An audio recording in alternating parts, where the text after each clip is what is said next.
Hello everyone and welcome back to the Common Sense Crypto channel. As with you always, this is Rich doing another video today on XRP. So I hope you're all having a wonderful day today wherever you are in this great world. We're going to talk about XRP. And I had more time today, so I want to answer a lot of your questions in the videos that I'm making today. We have a lot of ground to cover, so let's get started. Anybody who does not understand what is about to hit them, I feel very sorry for them. XRP is about to take over the whole world. End of story. Now, a lot of people always talked about ISO, and they always downplay it all over X. There's no value coming from ISO, so there's never going to be any value coming from that. They're totally wrong. ISO, once that value hits these cryptocurrencies, that's it. You're either holding or you're left behind. Take a listen to this. We're also about to see massive changes in the $23 trillion world of big finance. In the months ahead, central banks around the world are planning to go digital. Many of the legacy banks you've heard of, where you probably even keep your money, like Bank of America, Chase, Citi, Wells Fargo, they're about to be reset, overhauled by a new type of technology called fintech, which is short for financial technology. Yeah, can I ask you, what exactly does that mean for the banks and all of us, you and me? Essentially, it means the function of our banks is about to change. They probably won't raise public suspicion about it by changing the signs on your bank's branches, but according to my sources, the Federal Reserve will soon own all the banks, and your local branch, it's simply going to be like a licensee of the Fed. In other words, the banking infrastructure is being rebuilt from the ground up, and very few Americans are aware this is even happening. We are right on the verge of a once-in-a-generation opportunity to profit by investing in the companies that are building out the architecture for this massive shift. And that's what you're invested in when you're invested into XRP or any of these other ISO cryptocurrencies. But take notice, she said that the Fed is going to take control of all of these banks. I don't agree with her there. I think what's going to happen with the Fed is we're going to see the rise of Ripple. And I think Ripple's going to take a lot of the power away from the Fed. You look what's going on in Washington. People are done with the Fed. They want to end the Fed. They want a new level playing field. I think it's going to come from the private sector because the Fed is also not part of the U.S. government. They're a private entity. So Ripple replacing the Fed actually makes sense at this point. What has the Fed done for us? Nothing. They created the same inflation that they're fighting off right now. But she is right. The banks are all getting changed over. They're converting into the digital age. And most people don't even know it's happening. If you were to tell anyone outside of crypto that this was happening right now, they would think you're crazy. Nothing's going on with my bank. My bank is totally fine, and they're not making any changes anytime soon. That's what kind of bullshit you would hear. But because you're invested in crypto, you know everything is going into the digital age.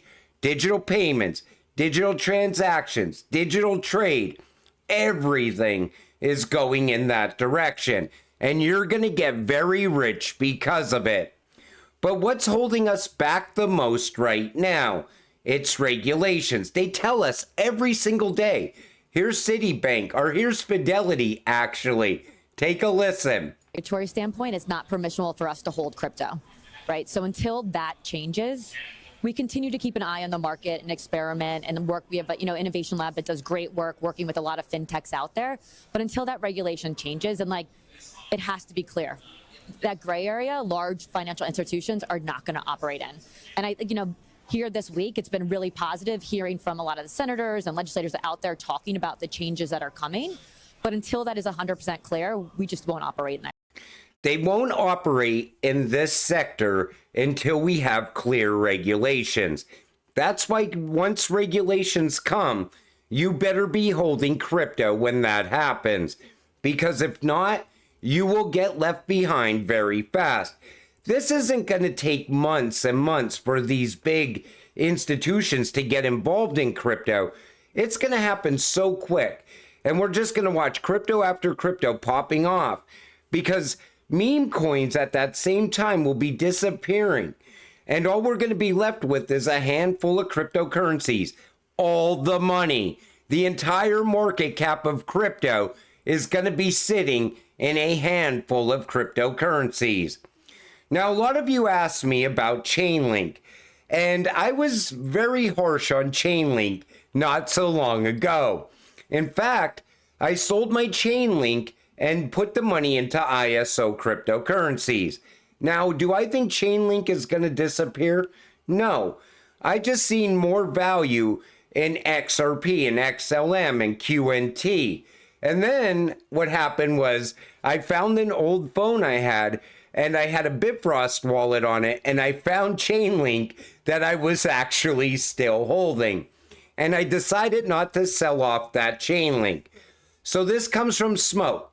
Chainlink and XRP both play unique roles in the blockchain ecosystem, and their functions complement each other rather than overlap.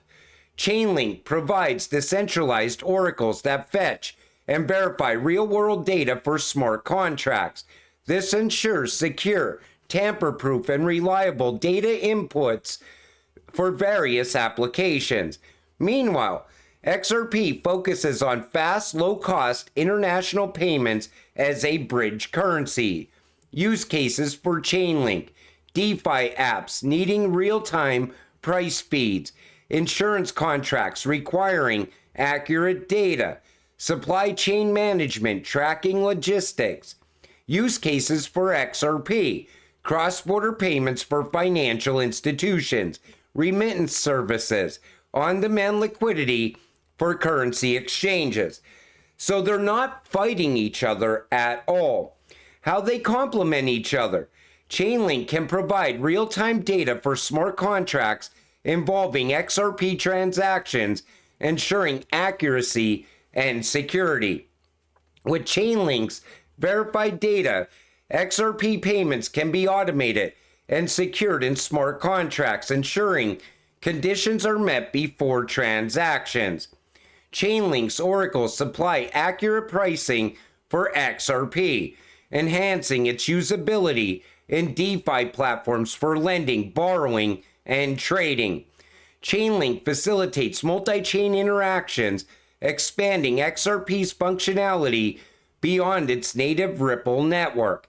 Combining Chainlink's data with XRP's efficiency creates automated conditional payment solutions, boosting reliability and trust.